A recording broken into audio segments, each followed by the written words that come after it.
So I have a packet of word problems, Okay. and we had a substitute teacher today, Uh-huh. and she's a Spanish teacher, and my teacher had her pass out, or not pass out the packets, and then show the notes on the smartboard. All So right. it wasn't a lot of teaching going on. Right. No, I get that a lot. Substitutes are pretty worthless, is what I gather. Yeah, if they're not a math Anytime a teacher, student has a substitute, it's pretty much they didn't get anything done that day. Um, yeah, but if you can find some problems in there that you can verbalize or even send me a picture of, we can talk about them. they all have pictures to them. So I just sent you a picture of the first one. Okay?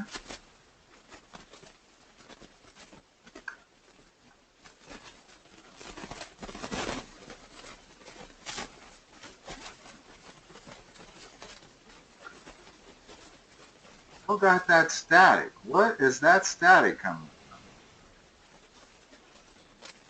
I have no idea. from? I know, I can't even imagine. What kind of internet do you have? Do you have Comcast or CenturyLink? Comcast. Same as I got. Okay. All right. Let me look at this.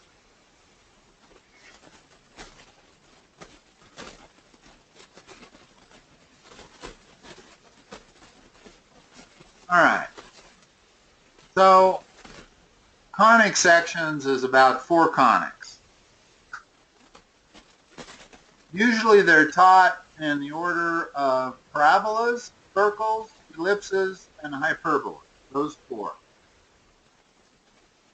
Okay. Okay. Let me talk about it more generally because this is what you need.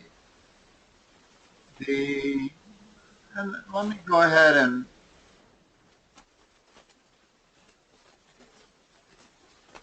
circles are actually the easiest, but they frequently start with parabola. Hyperbolas are definitely the hardest. What you have to memorize is the general formula. And let me look at these questions. Okay.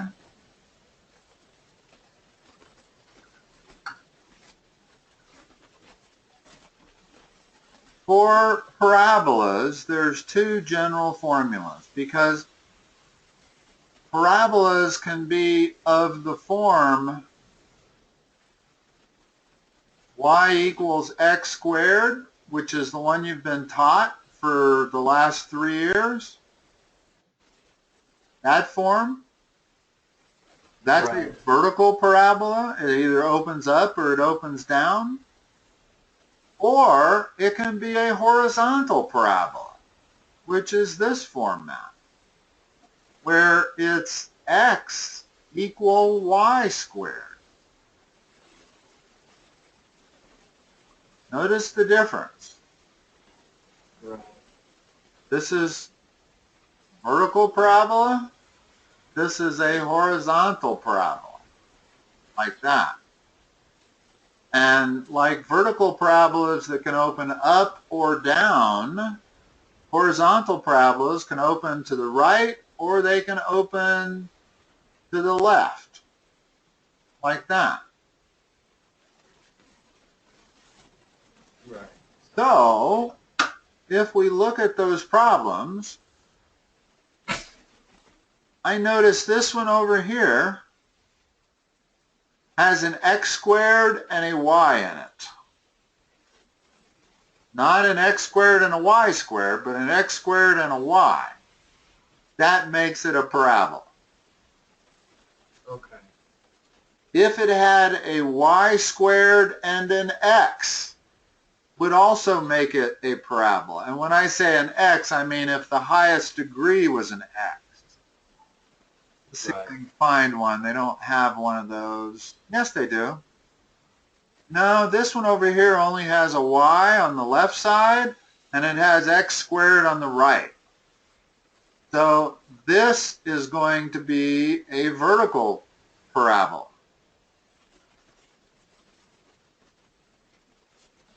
Okay. Now, the other three conic sections take the form, and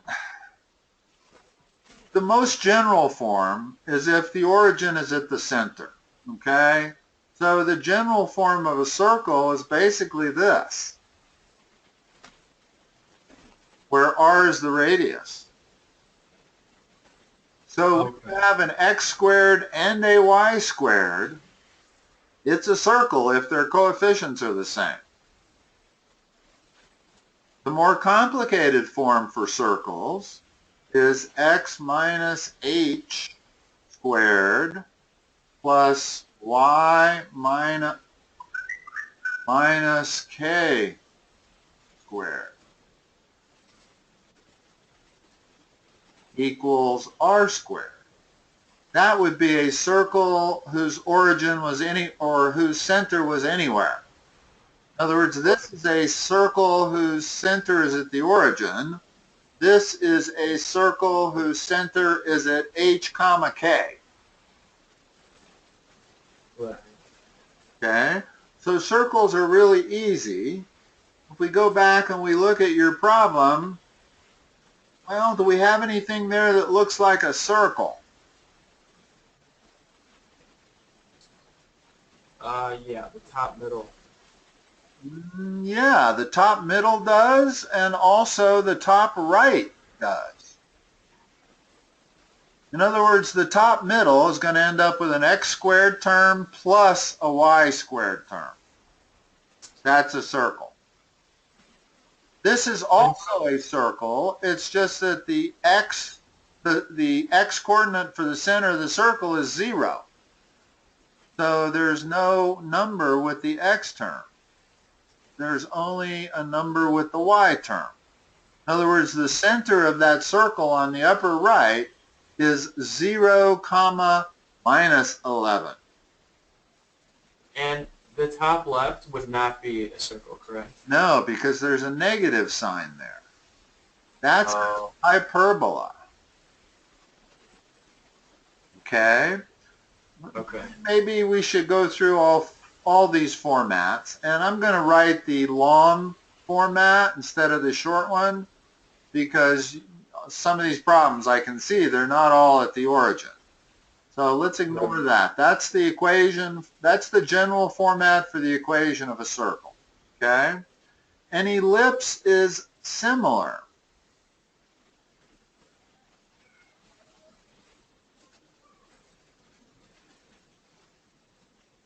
Again, it's plus.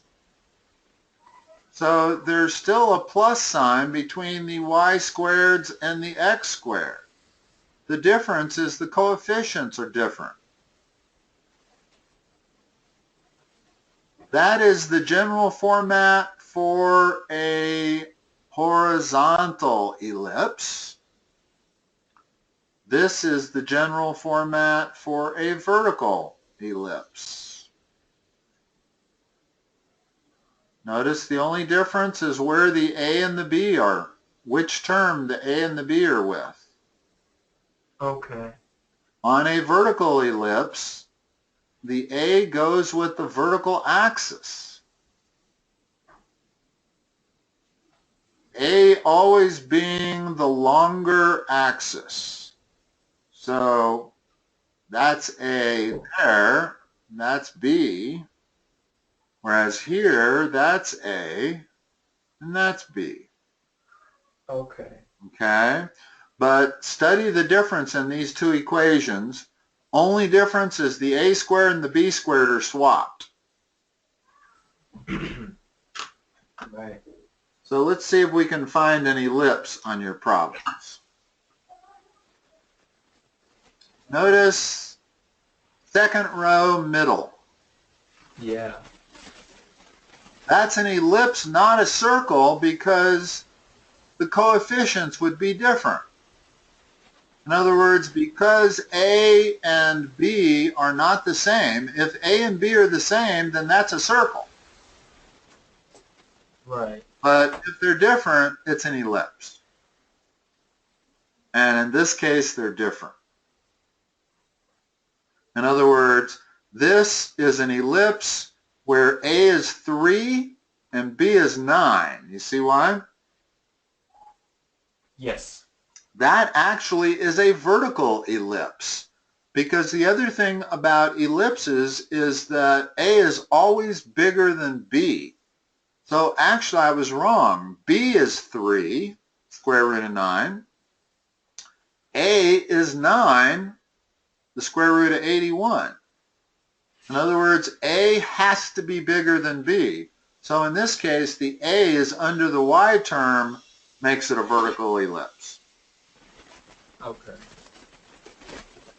Lower left, what is that?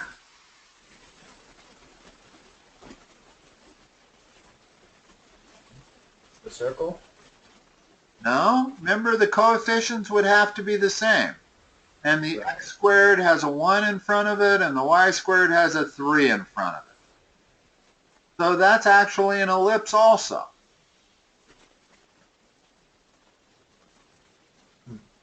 Now, that requires more explanation because you got to put this into standard format, which involves completing the square and all kinds of stuff. Okay. That's the lower left equation, right? Yes. All right. So if I am to put this into the format of the middle, general format for an ellipse, then I've got to complete the square with that term right there. You know how to complete the square? Yes. Okay, what do I do in the parentheses? You would add 4. It means I got to add 4 to the other side also. Balance it out. And now I can write this term as x plus 2 quantity squared plus 3y squared equals 9. Now the most important thing is to get 1 on the other side. In other words, remember what our general format is for an ellipse. It's everything equals 1. Oh, okay. Same thing with a hyperbola. The different here, let's just finish the general formats here. A hyperbola looks an awful lot like an ellipse. Got the same a squared and b squared, only there's a minus between the two. And it can be either one minus the other. Okay. In other words, it might be y squared minus x squared. That's also a hyperbola. Depending on which it is, it's a horizontal hyperbola or a vertical hyperbola. A horizontal hyperbola looks like this. A vertical hyperbola looks like that. Like almost like two parabolas facing one another. Okay. Okay? But notice the similarity between ellipses and hyperbolas. The only Right. difference is ellipses are always adding those two terms together. Hyperbolas are always subtracting. Now, when they give you the equation in standard polynomial like this lower left one, if you want to graph that, well, then you got to complete the square.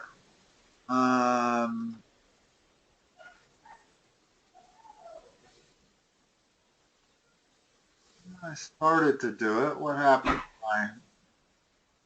Hmm. 1 minute. I'm still trying to figure out this. Okay, here's the page I want. Okay.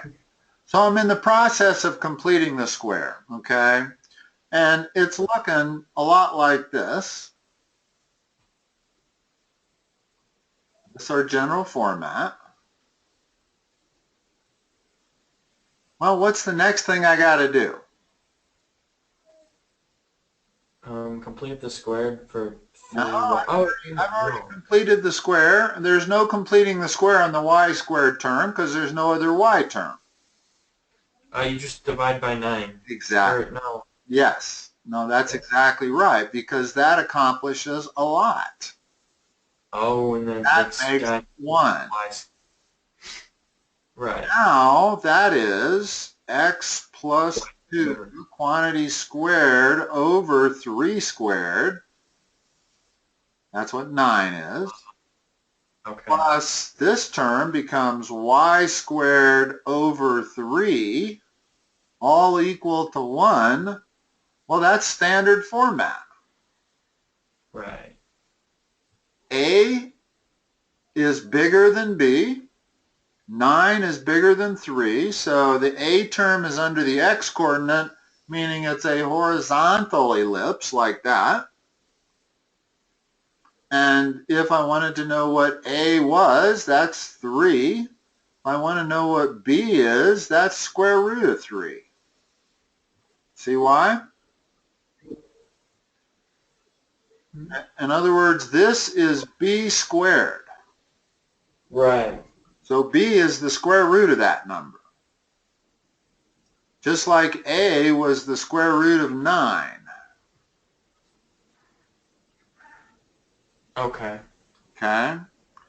But the key is you have to get 1 on the other side, and then whatever you have over here, let me give you another, well, we don't have much time, but this is such a good one to give you that I want to give you this.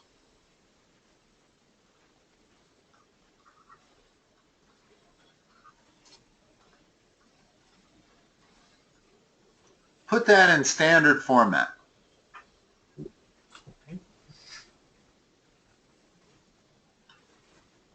And this is an ellipse that's at the origin.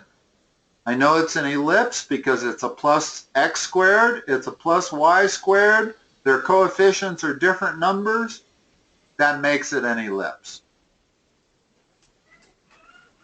What's the first step? Divide by 144. Okay, that gives me this.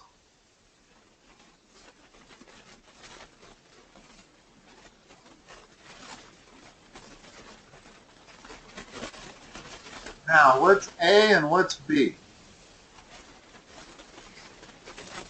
A is 3 and B is 4. Remember, A is always bigger than B, with ellipses only, not with hyperbolas, but with ellipses. Oh, okay. So A is 4 and B is 3. Now we talking vertical ellipse or horizontal ellipse? Vertical. Yeah, it would be an ellipse like this, with its center at the origin, and this distance is 4, and this distance is 3. Okay. Okay? So that's how you take numbers that are not 1 and turn them into 1, is you divide by whatever number you get over there. And then you end up having to take the square root of that to get one of the denominators and the square root of that to get the other one. Just remember A is always bigger than B. Now, have you studied focuses yet? Yeah, we have. Just with parabolas. Just with parabolas? Yes. Okay. Well, ellipses have them also. In other words, if you have a parabola, the focus is always inside the parabola like that. But if you have a horizontal ellipse, you not only have a center, but you have 2 foci, like that. And if you have a vertical ellipse, you have a center and you have 2 foci that are like that.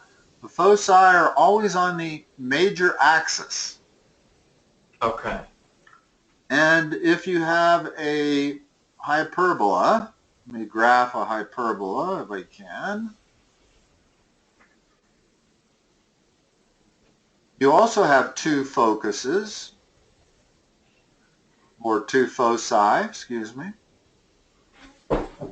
And the distance from the center to the foci is c. Whether you're talking ellipses or hyperbolas, that's c. Well, Okay. with ellipses, you have, excuse me, c squared equals a squared minus b squared. With hyperbolas, you have c squared equals a squared plus b squared. So this is why you really need to know what your a and your b are, because that allows you to calculate the distance to the foci. Right. These foci are really important. All of these have very interesting reflective properties. If you take an ellipse, and let's say I built a skating ring in the shape of an ellipse, and I took a tennis ball and I fired it at the edge of the rink, it always goes and reflects to the other foci, no matter where I fire it. If I fire that tennis ball there, it reflects to that foci. If I fire it from this foci to there, it reflects to that foci. So, Really? yeah, the reflective properties are what allows us to build telescopes, magnifying flashlights.